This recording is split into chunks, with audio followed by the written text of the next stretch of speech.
Welcome to Drops Mic, a conversational podcast. So today we are going to be talking about sexual health, sexual expression, and consent.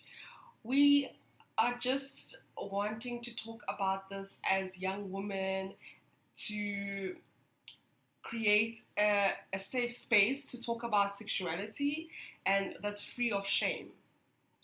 So I'm here with my friend Clarise and my sister Adu.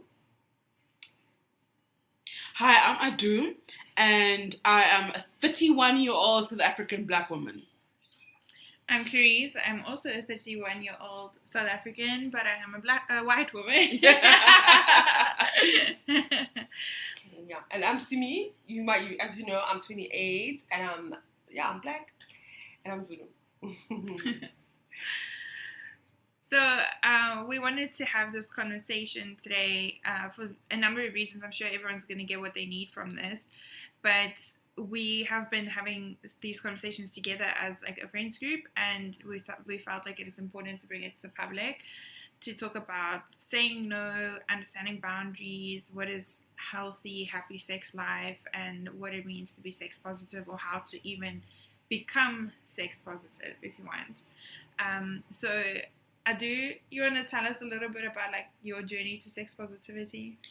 Well, what happened was in my second year of LLB, I read Making Violence Sexy, and it was such a journey because it is anti-pornography, and I read all these feminist articles as well with Andrea Dawkins, Drusilla Cornell, Audre Lorde, The Eroticist Pleasure, all these things, and I just found out that we have such a pornographied view of sex, so penetrative, woman submissive, objectification and commodification of women.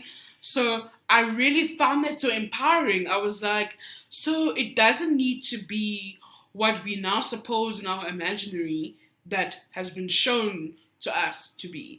So I think that that's a really good way to explain my journey to sex positivism and anti-pornography.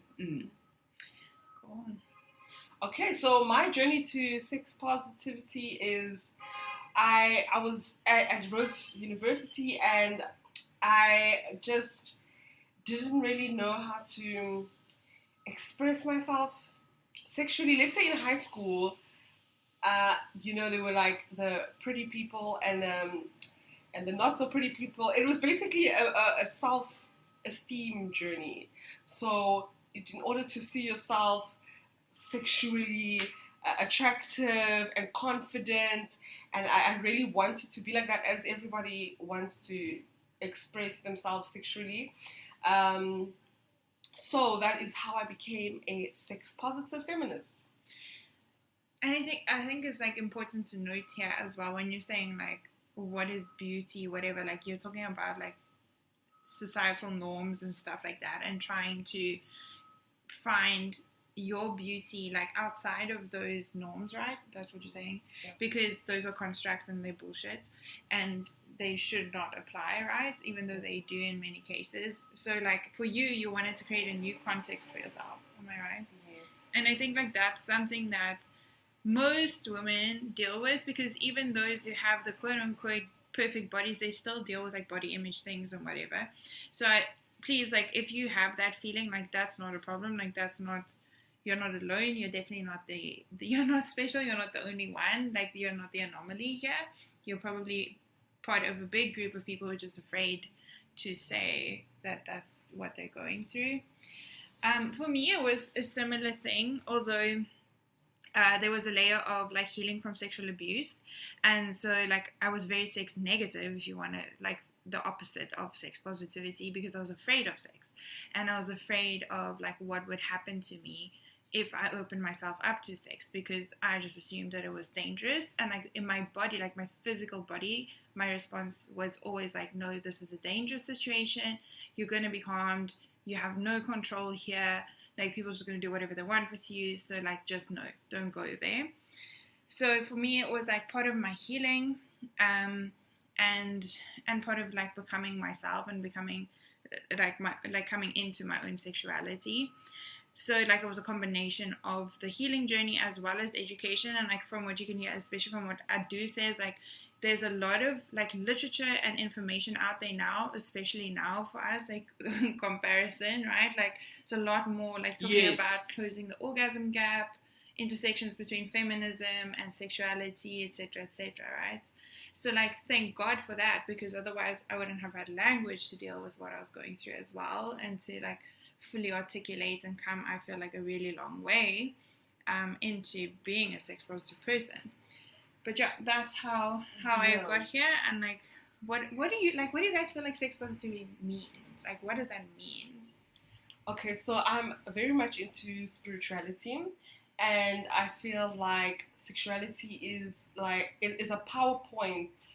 It's a place where you can get your power as an individual. And as women, we are often told that we must suppress ourselves, and the key issue that the gender oppression is the sexuality, the oppression of women's sexuality. So it's part of emancipation, and expression. So that was very important. That's why I was attracted to it. I was also attracted to it because I really liked the guy, and then I wanted to be knowing what to do in the bedroom, like how to put it down, where how to make a man yours, like sexually. Go for you, sis.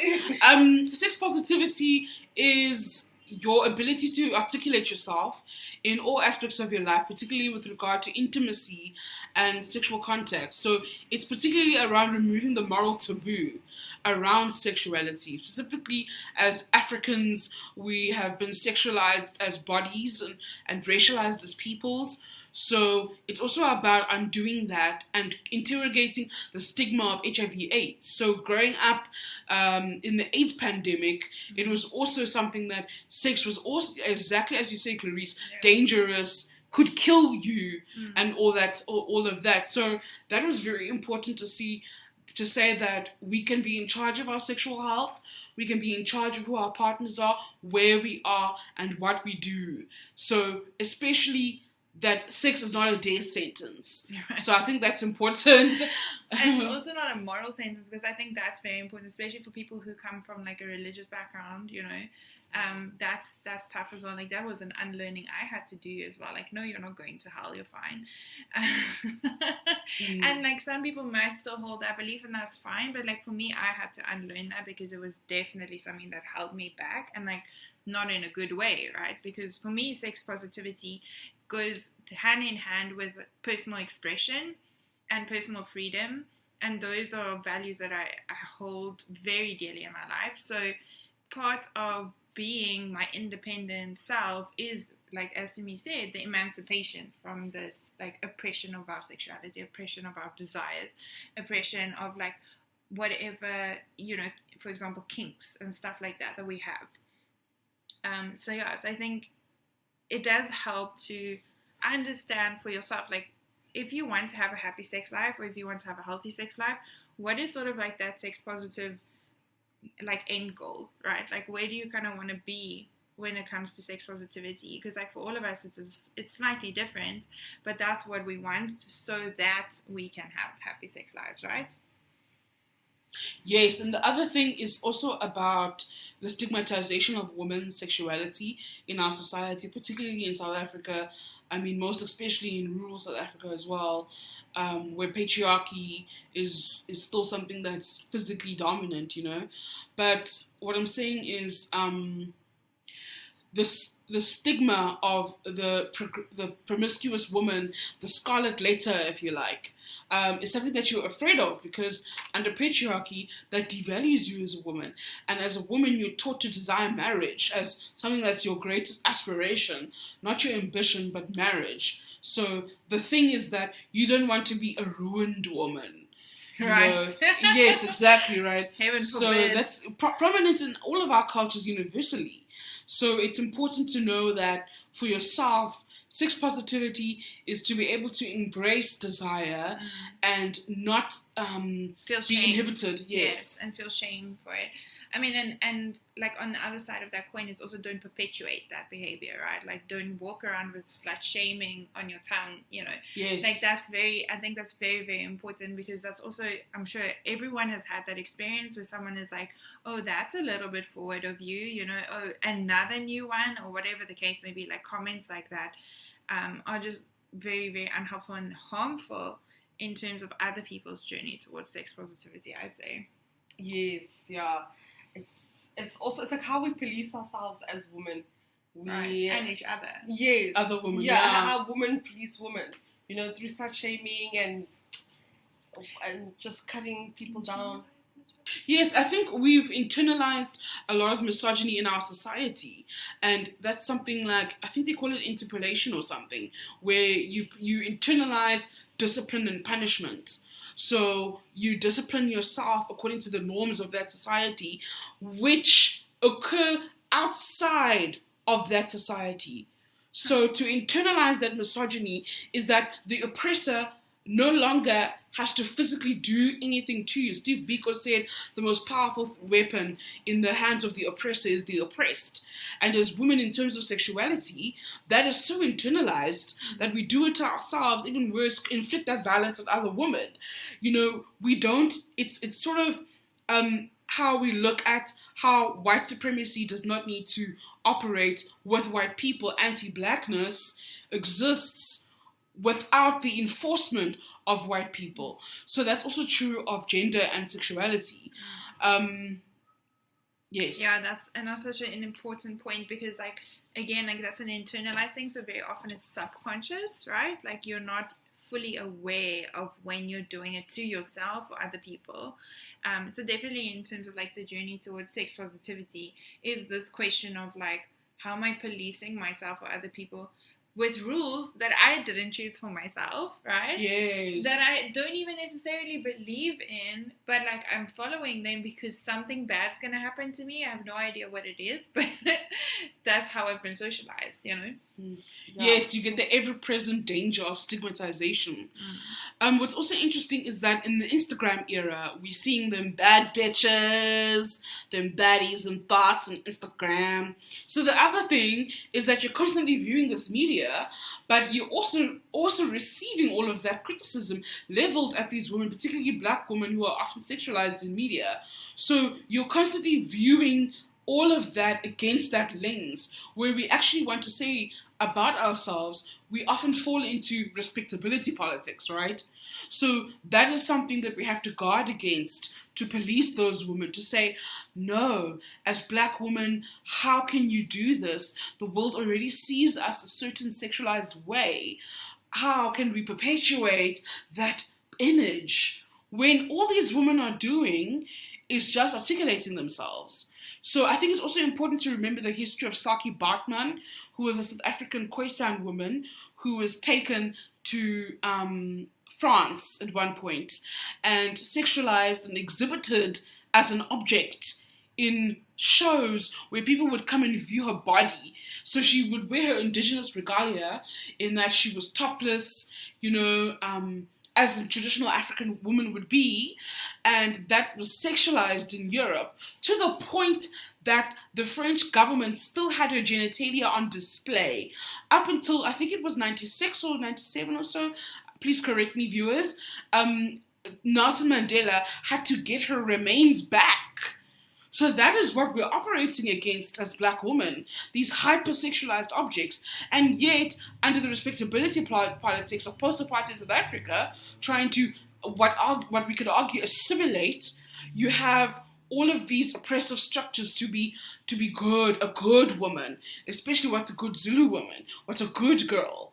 So that's something that we're having to look at.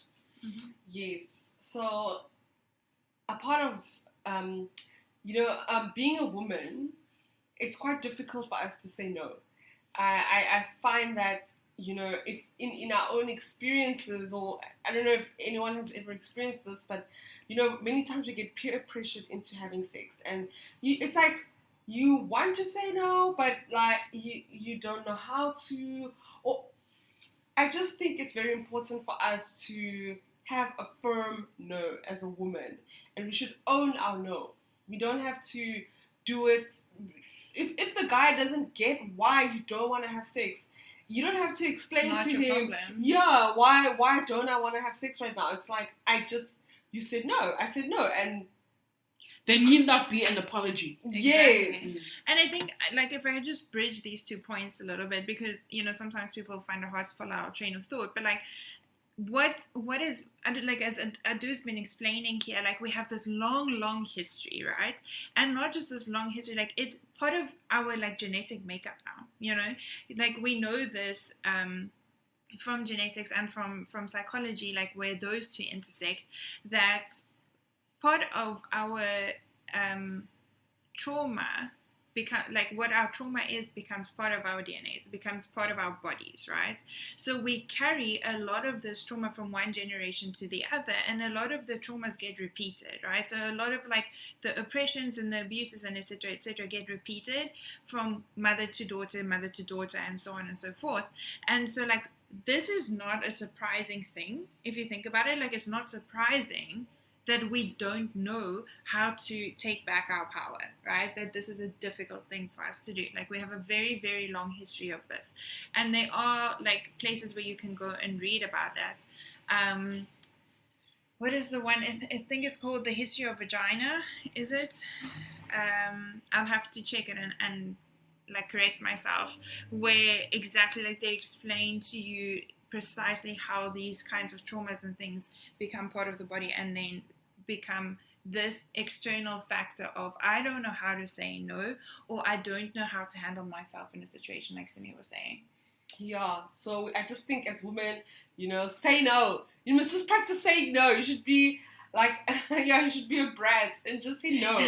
I don't want to do that. And you should just... We are afraid of the word bitch.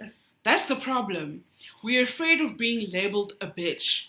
But girls, that is your greatest liberation. Be that bitch. We hear bad bitch and everything, but what we need to be is expressive bitches. What's important is consent has to actually be enthusiastic.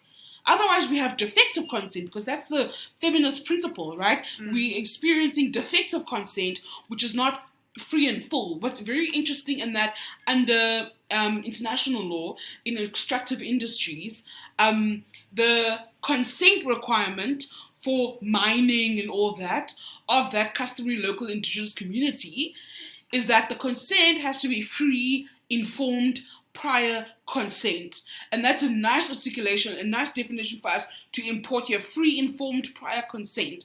So what's also important there is continuing consistent consent.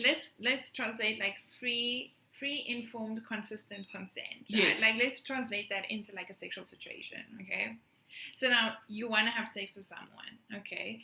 How do we take that, like, free, informed? Because I 100% agree with that. Like, for me personally, I love to have conversations before sex, okay? Sometimes that's not practice, in the sense that, like, sometimes you have a spontaneous interaction or something like that, right? But for the most part, like, we get to choose, and I think this is something that we need to learn as well, that you have the right to choose sexual encounters, sexual partners, the timing of things, the pace of things, the flavor of it, all these things, like, all this nuance in sex, you have the option to decide what you want, right? Like, if you go to the restaurant, you're just not gonna let someone choose what you're gonna eat that day, right? And then let them surprise you, like, and every time you go to the restaurant, it's the same thing. Oh no, whomever you're with is just gonna choose for you, right? No, you get to decide beforehand. You get to decide where you want to go and what you feel like that day. Same thing for sex. You get to decide. So personally, I like to have conversations. I like to talk about what I like, what I don't like, what my no's are beforehand. For example, I do not allow anyone to spank me or do any kind of impact play, right? Like, that's a hard no for me. I don't do that, and no hair pulling. Like, those are, like, hard no's for me, right? And then I have some rules, like, ask before you enter. Like, you can't, you just, like, walk into someone's house, right? You knock on the door first. So, like, ask before you penetrate. Like, you can't just get in there. And I tell people these things beforehand, and, like, this might sound very unsexy, but it's not. It's a massive turn on. Like, talking about sex before you have sex is part of the turn on. It's part of foreplay, Yeah, because right? you could make it all intimate. Low lights, wine. Let's talk about sex, baby. Like, you can do the whole thing. Make it a thing. The whole point is it must be fun. Right. Even if it's in a sexting situation, right? It's like, oh, what do you feel like doing to me? I'll tell you what I want you to do to me. I'll tell you what I don't want you to do to me. I'll tell you what turns you off. Like, I find my partners want to know these things. What turns you off? Because why they want to turn me on, right? Yes. Yeah. It's kind of like a healthy foreplay, you know? And yeah, so consent is really important. It's part of having a healthy sex life. One of the things that is also quite important, sorry, now I'm jumping to another issue, but in South Africa, it's so important to use protection, to have safe sex. So for example, that could be one of the things you say. For me, like a huge no is unprotected sex. No glove, no love. Like you have to have protected sex. Absolutely, exactly. Like, those two things go together, like consent and like the no glove, no love. Like, and like I always say this to you, I'm like, just say it like 100 times over: no glove, no love, no glove, no love, no glove, no love. It's like when the question comes, your immediate reaction is no glove, no love, right? Like, you're not wondering about it, you're not negotiating it. Like, there's no So anyway, it's really, really important. It's pivotal. In South Africa, it's instrumental. It's vital. It's like, it's not just a South African thing, though. But yes, I agree. You just cannot be having unprotected sex. I mean, statistically, we need to think about that. Mm-hmm. But another thing is also not to sort of fatalize it as a thing that's like you're reluctant to ask about, because what's tricky here is that the guy or girl could say, don't you trust me? Oh, yes. I'm clean, So it's important to be like, this is the red line, your red lines, your hard nose, and I can't do, it's not about you. Don't internalize it. It does nothing to do with you. It's something that's personal to me. And you know what the feminists say, the personal is the political. So ladies, exercise that power. Like, okay, so it's story time, Nick? Yeah, it's story time. So, I have multiple partners, and we have safe, consensual sex. Like, this is an absolute non-negotiable in my life. So before, like I said, I like to have conversations before I have sex with people, and I talk about what my boundaries are, I talk about what my turn-ons are, I talk about what kind of things I want to experience with that person, and obviously I ask questions at the same time. We find out where our overlap is, and we discuss what kind of experience we want to create together. So great, like, we're going in with eyes open, and I even go so far as to tell people what my preferences are for condom brands, lube, because I get yeast infections really easily, and I don't want to be dealing with your cheap-ass flavored condoms, so I'm very specific about that. Anyway, so here I am, like, I've had all the conversations, I've discussed everything, I'm like, okay, I've gotten the, like, from the other side, like, I've gotten a, yes, I hear you, okay, I'll sort it out, everything is good, we're good to go. Anyway, arrive at the location, we start making out, like, foreplay is going, etc., and now it's time to penetrate, and there's no condom coming out the bag, and I'm like, where's the condom? Oh no, like, let's just carry on. No, where's the condom? No, I mean, we're in the moment, like, we're not in the moment if there's no condom, right? Like, I'm not even going to discuss this any further, I'm just stopping, and I'm quiet. I'm waiting for you to make the move that you need to do, right? Anyway, so he puts the condom on, and now we're going. Then the next thing he pulls out, he's like, okay, no, the condom is slipping, it's uncomfortable, whatever. I'm like, change it. And I'm waiting. Now he's looking at me, he's like, but still pee, whatever. I'm waiting. I'm not moving, I'm not negotiating, I'm not discussing this. Change the goddamn condom. Anyway, so then he changes the condom. Then we're there, and I'm on top, and I'm literally riding into the sunset, and I'm hearing this, baby, look into my eyes, look at me, and I'm like, okay, fine. I look into his eyes, and he's like, I love you, do you love me? And I'm like, no, but I'm not answering this question right now. Anyway, I carry on. Then he stops me and he's like, baby, look at me. Do you love me? I love you. And again, I'm like, what the fuck are we doing? Why are we discussing this right now? This is the first time Sorry, we're sleeping together. Did you say no in the moment? No, I didn't say anything because I'm focusing on what I'm busy doing. I'm here for my pleasure right now. Yes. I'm not discussing our relationship status, our emotional status. Anyways, and then only for me to like put the two things together towards the end, which is he wanted me to change my mind. Yes. And if he told me he loves me, then I should be able to trust him and he should be able to do what he wants now, which is take off his condom. And thankfully, I've had enough, like I've done the work, right, in terms of saying no. So I'm not budging. I'm not moving from this. Does this man not come? And what is inside of the condom, friends? Semen and blood. Yeah. So, yeah, that is a harrowing tale of just, I feel like he's a sexual predator of some kind. Like, why would you ruin someone else's health just so you can have your loveless love? Like, no. Yeah, so then now this woman who's just expressing, like it's like his kink or his like perversion is to ruin another woman's sexual health, or it's like you're a trophy, or some sort of conquering. Yeah, some kind of conquering. But in a very bad way, actually a criminal way. Yes. He's like some kind of public endangerment. Yeah. I mean, it's potentially criminal in Canada. Intentional infection of HIV/AIDS is attempted murder. There we go. Thanks. So, like, we don't know what he has, but, like, I mean, we can all agree that it's not clean. That's not okay. Yeah. It's definitely something. There's some sort of infection. What it is, we don't know, right?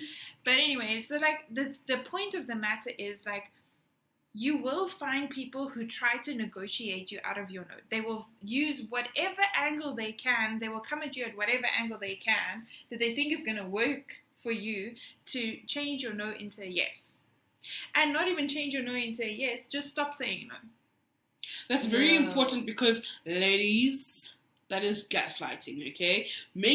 Putting it on you. You are unreasonable. You are insensitive. You are the party pooper. Yes. You know, you are making this unfun. When it's like, this is basics. This is consent. Yeah. So, I mean, I think consent is something, like, for me personally, I've had long-term relationships, short-term relationships, one-night stands, you name it. Like, I've had partners who we've agreed that we are only going to be sexual partners. You know, like, whatever like all these variations. And I think consent has so many layers based on my sexual experiences, that I think that it is worth saying that consent education is not just for the person who's asking for consent, right? It's more important, I think, for the person who's giving consent to know how to give consent enthusiastically and how to state that no when there is no consent in a way that it's a full stop. And I want to offer a very valuable resource here. The book's called Unbound, A Woman's Guide to Power. Keisha Obaniak. She is a dominatrix, a retired dominatrix, and she has been working in power dynamics for many decades, and she teaches women about power, right? Now, I don't want you to be like feeling some kind of way about the fact that she's a dominatrix. The point is that she teaches you how to say no and let it be a full stop, right? Like, it's no longer a negotiation. There's no room for negotiation. No one feels like they get to ask you again because your no is a no. Right? Exclamation mark, girls. Yes, exactly. So, like, very, very useful resource. Go and have a look at it and, like, do the exercises. Get yourself a mistress group and do these things. So, because consent, whether it's a short term, whether it's a one night, whether it's a long term thing, consent is going to play a role. Like, for me, I found that in long-term relationships, consent is an even more difficult thing to navigate, because now you've built up trust. You have, what is it you were saying the other day? Like the need for variation, right? Yes. So like, again, story time. I had a long-term relationship, 5 years that we were together. And in the beginning of this relationship, I was a no to anal sex. Like, hard no, don't touch me. I've tried it before. I don't like it. Do not ask me this question. And then maybe like a year or two into the story, like into this relationship, there's this, but love, like let's let's mix it up a bit. Let's try some new things. I don't feel like you're here with me when you don't want to like try new things. Like I feel like I'm the only one who's keeping the sex life going. Da da da da da da. Right? And like obviously, especially in a long-term relationship, you want to keep your partner happy, right? Like you want them to feel loved, and you want them to feel satisfied, and you want them to have the pleasure that they want. So, okay, now you bend your knee and you're like, okay, I will try. Let me be open to trying, right? And then when you start trying and you don't enjoy it, because that's what happened to me, we started trying and I was like, this is painful, stop, get out. And he's like, no, I want you to relax. I want you to just calm down, take a breath, because then you're going to see it's good. You'll feel good about it. No, I don't feel good about it. It's sore. Can you get out now? And this is somebody who loves me, cares for me, wants me to be happy and safe, etc., etc., and is still not hearing my no. Like, this is a problem, right? Like, this is a red flag in a relationship, but also it's something where we have to, like, take that ownership of my consent is not negotiable. Yes. It isn't. I've also gone through experiences, where the guys, they just peer pressure you. They just don't understand why you don't want to sleep with them. It's like, but we like each other. Then you're like, but I just don't want to have sex right now. I don't want to have sex. I just met you. We still need to get to know each other. We need to build the intimacy first. And they will make you feel like you're some kind of freak for not wanting to have sex when they want to have sex. Like, or you being some kind of prude. Mm-hmm. And it's like, no, you're not. That's the other thing. They also use like reverse psychology of like, no, but you led me on.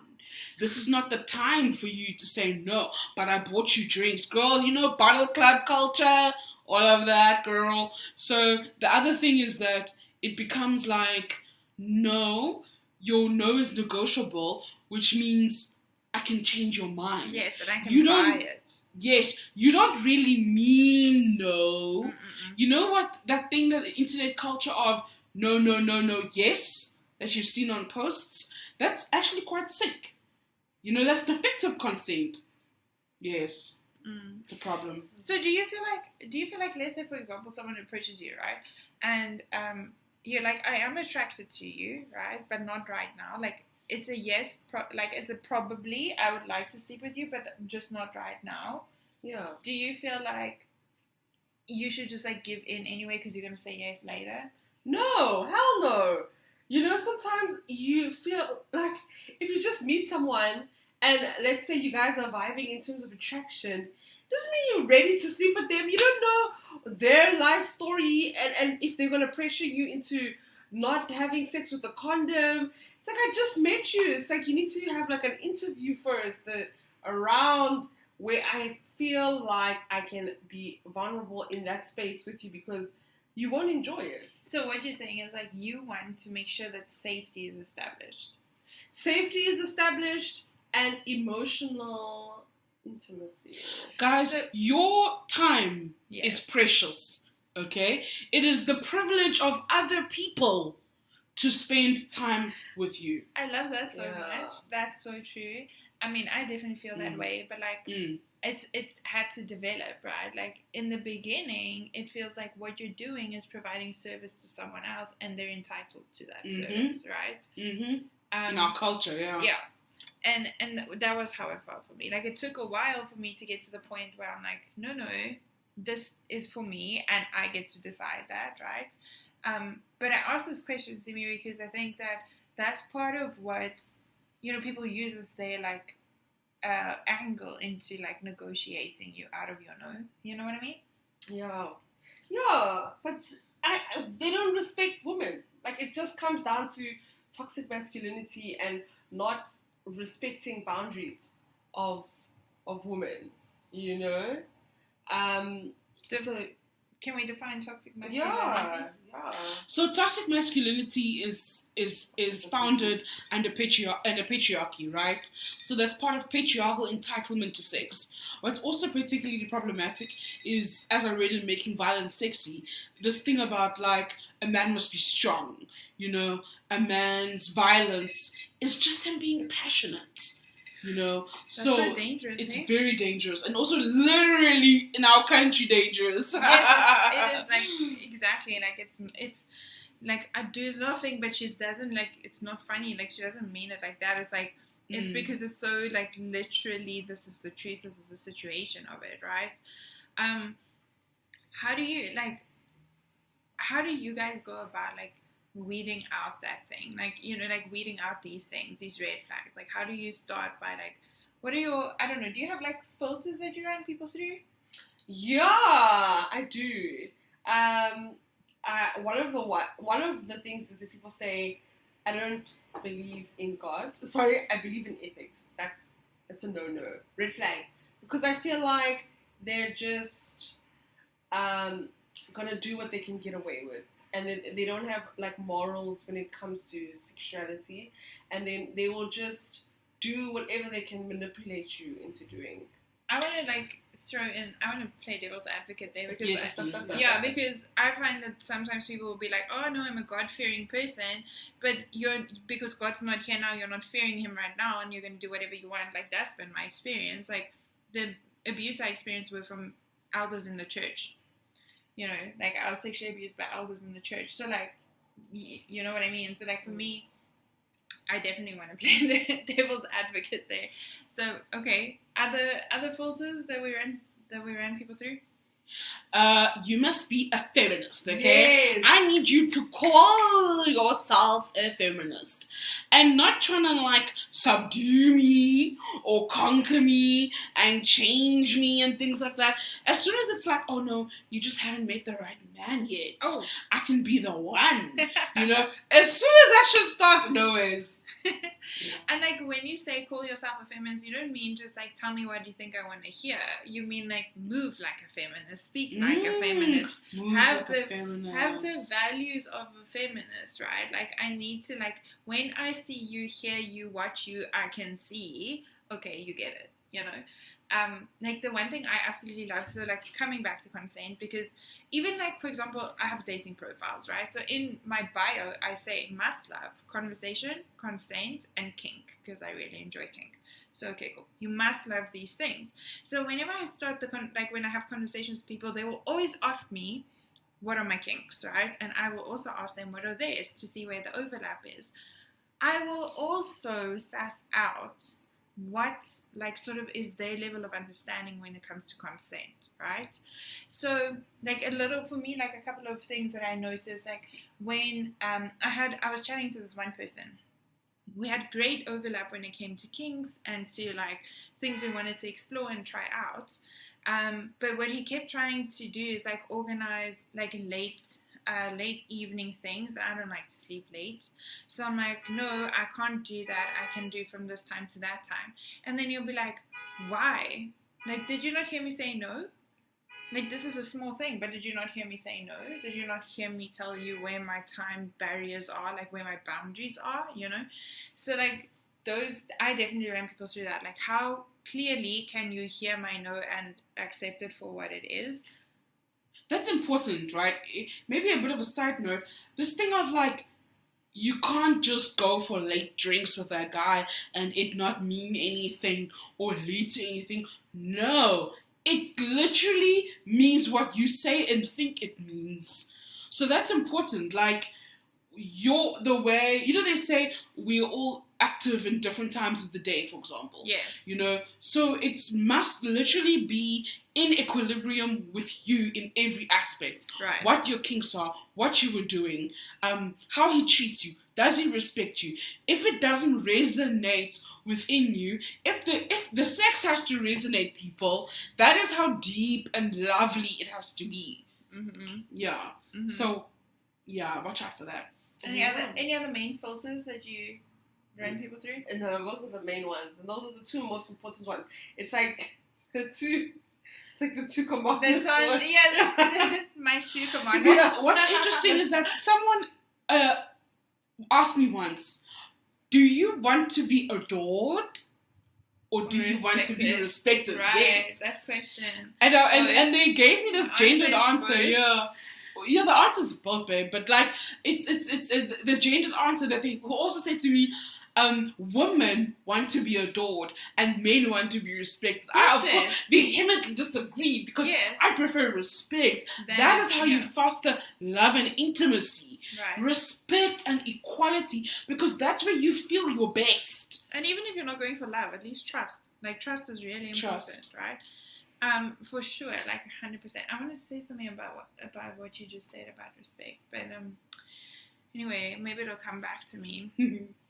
But I think if you want a sex life that is fun, like that's, for me, I love exploration, I love fun, I love, like, for me, sex is a good time, like, it's a whole fucking event, like, I want to plan it, I want to know what's happening, I want to, you know, I've got, like, specific things I want to try out, like, you know how, like, if you go on a day trip, like, one day you want to go climb a mountain, another day you want to go to an amusement park, whatever, like, I love variation, and even in my sex life, it's the same thing, like, I want to try different things, and so I want to know that the space in which I'm trying these things, I get to focus on the trying of the things and not on the, like, handling you and, like, listening to me. That's a big problem, like, you know what I mean, like, I definitely try to eliminate those things. How do you make sure you have fun in sex? Well, you know, I just get someone who I can feel comfortable with in terms of body. Like they don't give me any threatening vibes. You know how men sometimes, like, stand over you, or like they try and be dominant. Like, no problematic masculinity. So that is a million no. So I think you asked me, how do I make sure I feel comfortable? How do you make sure you have fun? So you find someone who is playful and who respects your body and who doesn't do these, like, body language that's oppressive. And then you have fun. Yeah. And you should just have fun. You should enjoy yourself naked. One thing that is nice is that you should sleep naked, because then it, like, puts you into your body where you feel like you look good naked. It just makes you comfortable naked.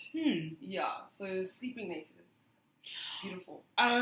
So I'm a very verbal person, right? Which I'm sure you guys have probably guessed.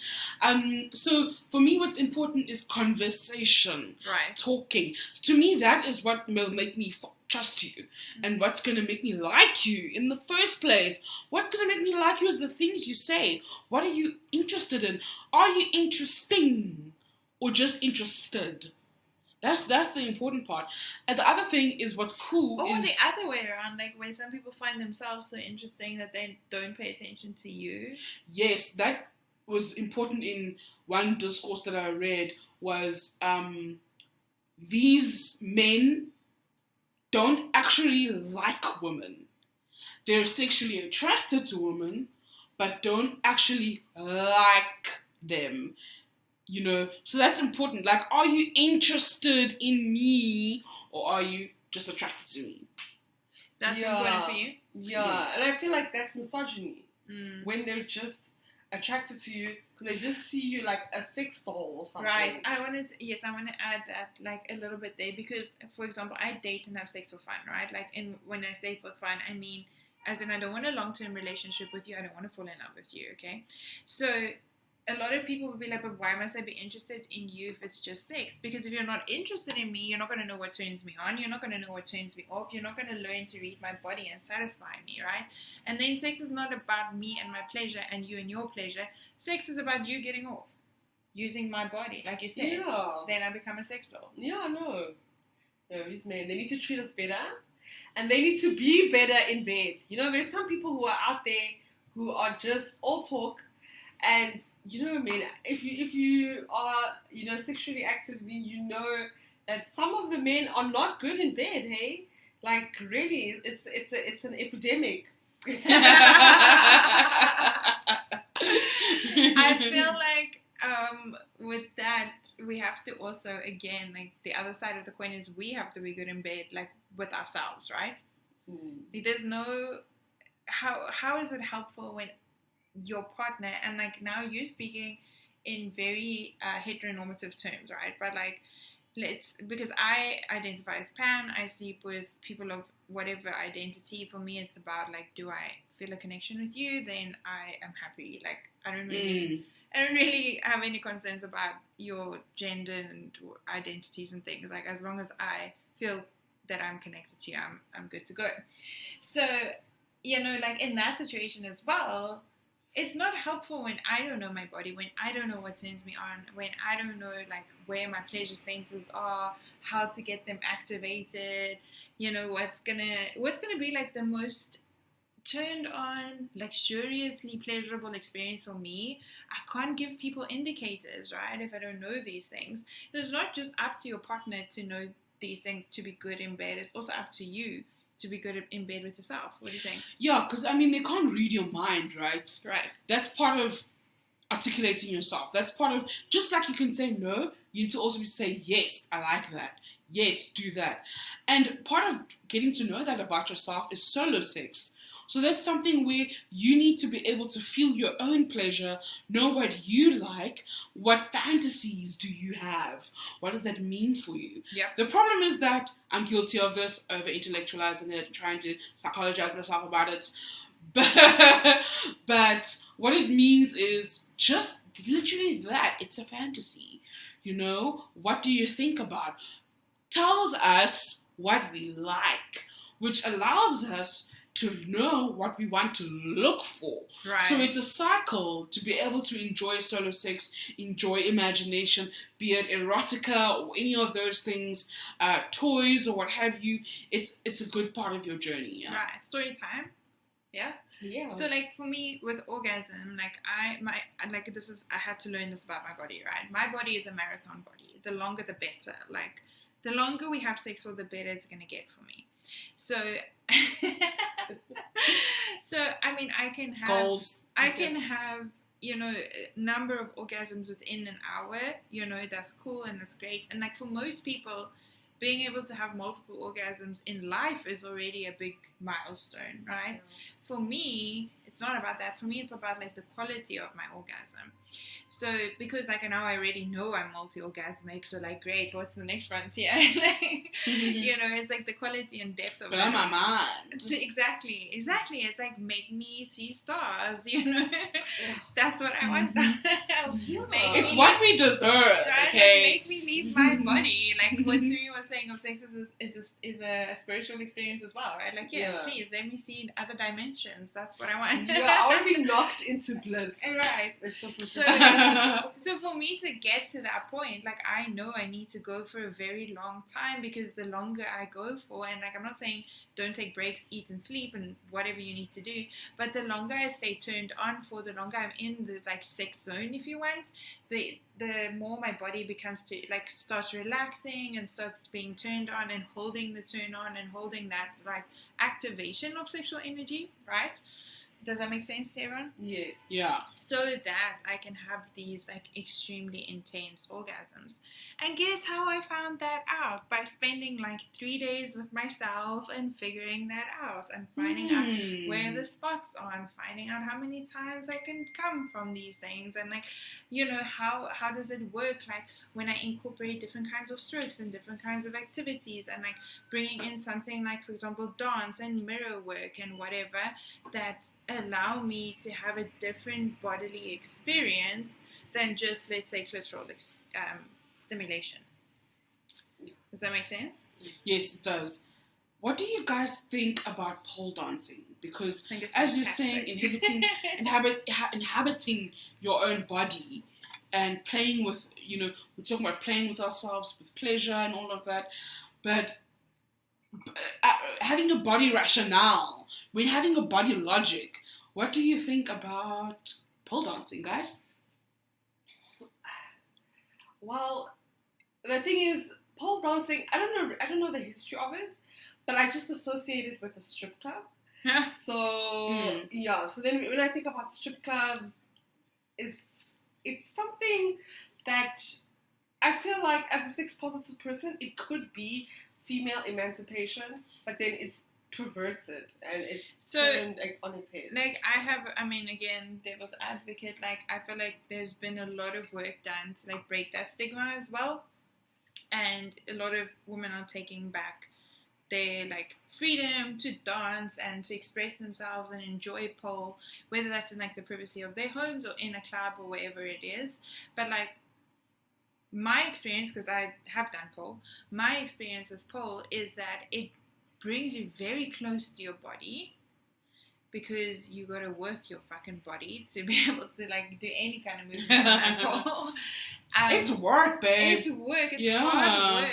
And yes, some of it can be sexual, but my experience, like with sexuality and bringing sexuality into it, like I didn't find dancing, like pole dancing, as sexually activating as something like, for example, where there's a lot of hip movement, like belly dancing, because of just how your body's moving, how your pelvis is moving, but that's body to body, right? Yeah. And it doesn't have to be for the purpose of the spectators, which I think is where your strip club thing comes in. Yes, yeah. So it's actually true. Like it's an ancient form of turning yourself on is subtle hip movements as a woman. That's what people have been doing since time. Yes, it began. Yeah. So no, dance it's definitely a beautiful form of expressing yourself sexually. Okay. So we were talking about pole dancing and how do we feel? Do we feel empowered when we do that, or have you done pole dancing? I haven't done pole dancing. So I feel like you should try it and then answer the question. Yeah, no, I don't feel like it's disempowering. I guess the strip club is something in America. We all watch Love and Hip Hop and like that strip club culture and how it's so endemic to Black culture. Atlanta, there's the pyramid, and and you feel like this has like tainted your experience? I don't know if it's tainted my experience, but I know that it's a huge part of American Black culture. So sorry Americans. I just know about the strip club, Cardi B and how that whole thing, they express sexuality, quite interestingly. And I feel like WAP, the song, that was good. Wet Ass Pussy. That was fun. That was a fun song. So I don't think... An anthem, yeah. Yeah. I don't think it's always bad. It's not bad. Like, if a woman expresses herself sexually and is owning her sexuality, that's good. If she feels good doing it, then it's good. I'm not here to say, it's only for the male gaze. Right. Yeah. But I would raise that it's a bit problematic in the strip club culture, because we see the exploitation of women under prostitution, or maybe better stated, sex workers, which I think is problematic. We need to talk about how economics can deprive consent. Right. So that's what I'm worried about. But the other problem is that now, are we saying that pole dancing and sex ed is bourgeois for bourgeois women? Only those women that go to those strip club classes are the only ones allowed to strip, So I'm really not trying to say that, but I just wanted to highlight those dichotomies. Yeah, definitely not. And also, like, very seldom do you actually strip. Yeah. Because, it's not, you're not going there to learn how to strip. You're going there to learn to move on the pole. It's two very different things, I think. Anyways, I think that when it comes to like owning your sexuality, owning your sexual pleasure, because for me, sexuality and sexual pleasure, yes, they overlap, but they are sort of like separate definitions there. Like, sexuality to me is a lot more about how I identify and how sexuality feels for me personally, right? My sexual identity, whereas sexual pleasure is like the fulfillment of my desire. I don't know if that makes sense. Mm-hmm. and how I seek sexual pleasure and how I seek sexual pleasure, like fulfillment in sexual pleasure, right? But anyway, so owning your sexual pleasure has to have this component of safety, right? Of consent, of taking care of yourself, and like owning the fact that you get to choose what is good for you and what is safe for you and what you're comfortable with. Yes. Yeah. And you shouldn't feel ashamed about being a sexually active, a sexually liberated woman. In this day and age, it's 2022 and we are allowed to just be sexual embodiments of The women. the converse of that is, as I was saying, solo sex. So it's also not a shame to not be conventionally sexually active under a patriarchal heteronormativity, and capitalist, white supremacist, patriarchal, heteronormative sexuality. So it's not that we need all these different things in order for us to be real sexual beings, you know? Yep. So I think it's important to note that. I mean, often for me, the best sex is by myself. I think a lot of women can say that, yeah. Yeah. And then the next best sex is with other women. Speak on it. So, I mean, it is what it is, isn't it? Like, you should know your own body best. And, like, it's not like, if you're one of my previous partners, I'm not hating on you for that. Like, that's, I feel like, what it should be. Like, you should know your own body better than somebody else knows it. Yes. That's my goal. Anyway, that's part of my sexual pleasure. Yeah, you should. You should know your own body. You should know, you should keep it different as well. You know, because sometimes you get stuck into doing the same thing over and over again. Like I'm single, so then then I do what I like over and over again, and then I'm like, no, I wish there was some diversity. So you need to be. You know, you need to take your sexuality seriously. It's like working out. You can't just do one workout every time. Yeah. I mean, I agree with that because I am a shapeshifter.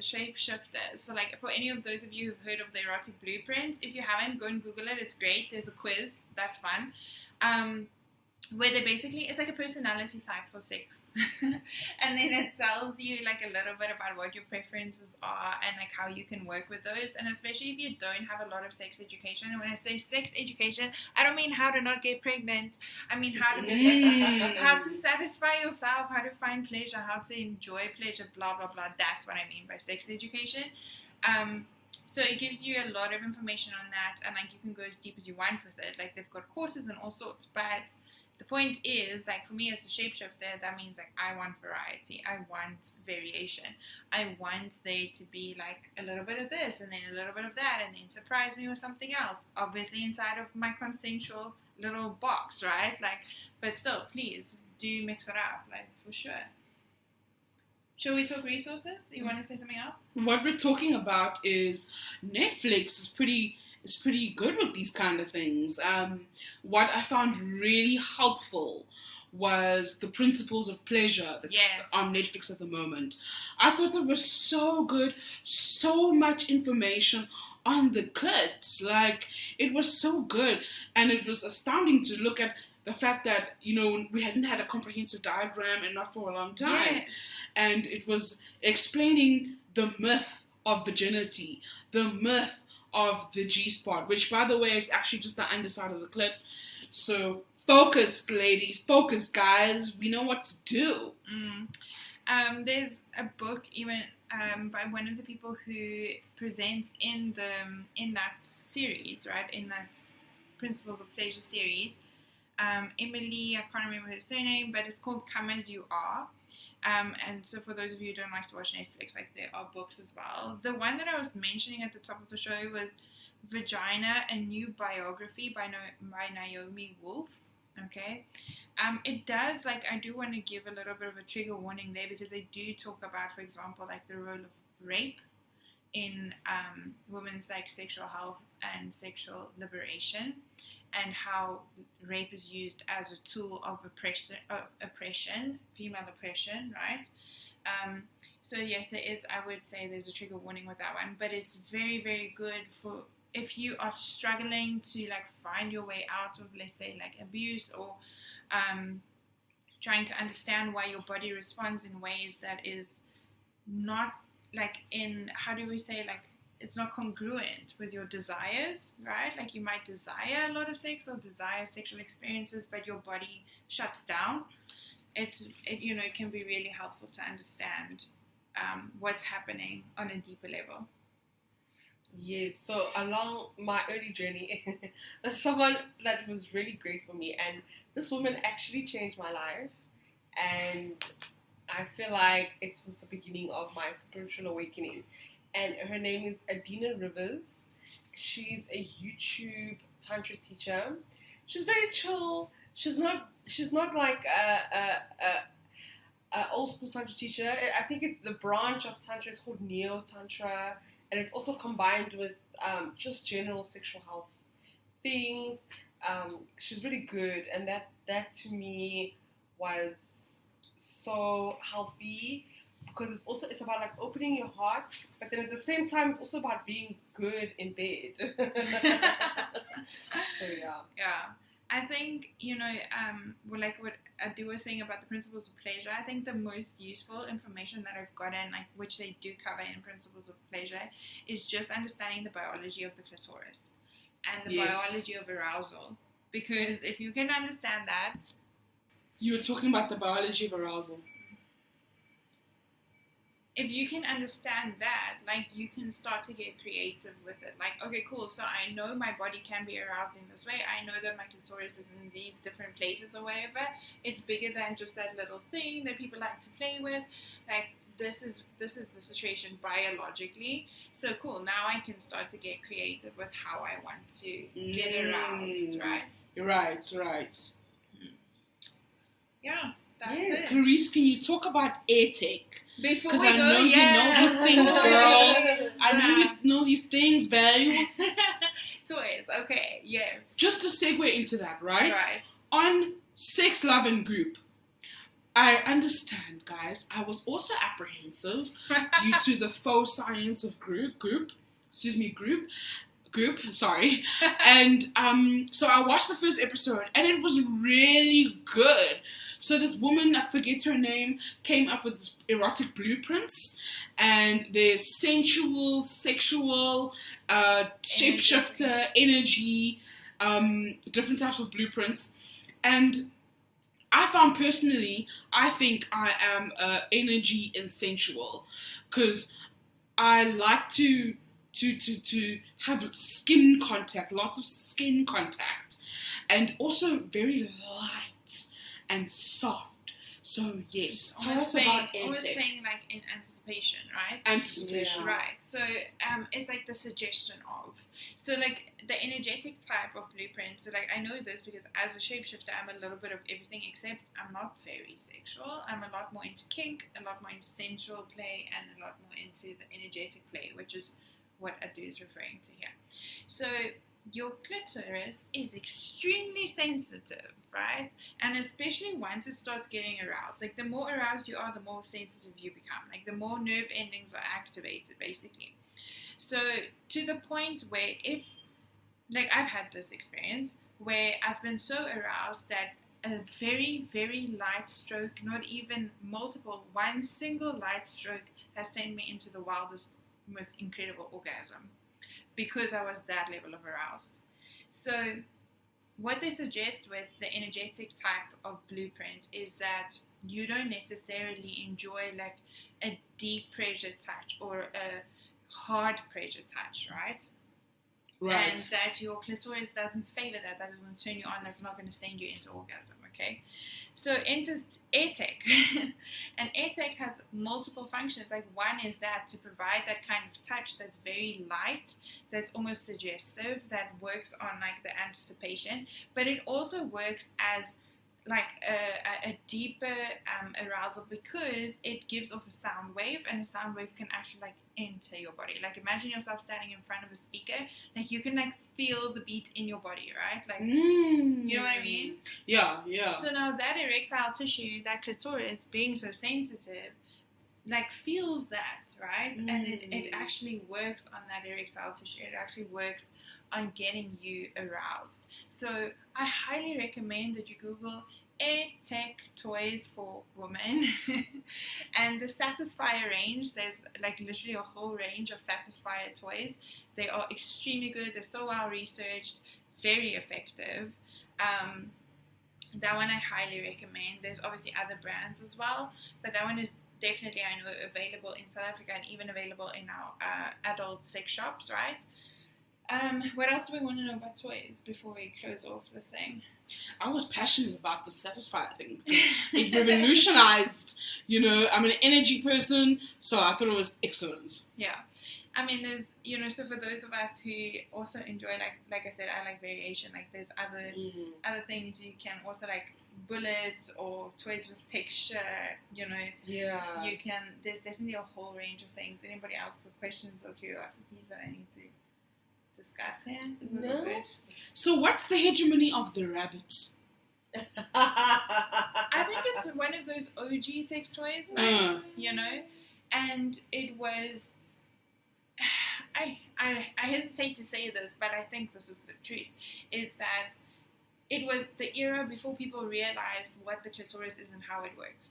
So then they were like, no, you have to have penetration, and okay, sometimes you also need this external thing. So then they created this rabbit which has dual stimulation, right? Right. Penetrative and clitoral. Yes. But, yeah.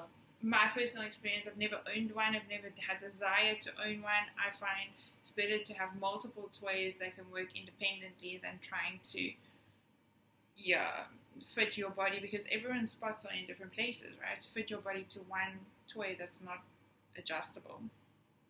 Yes.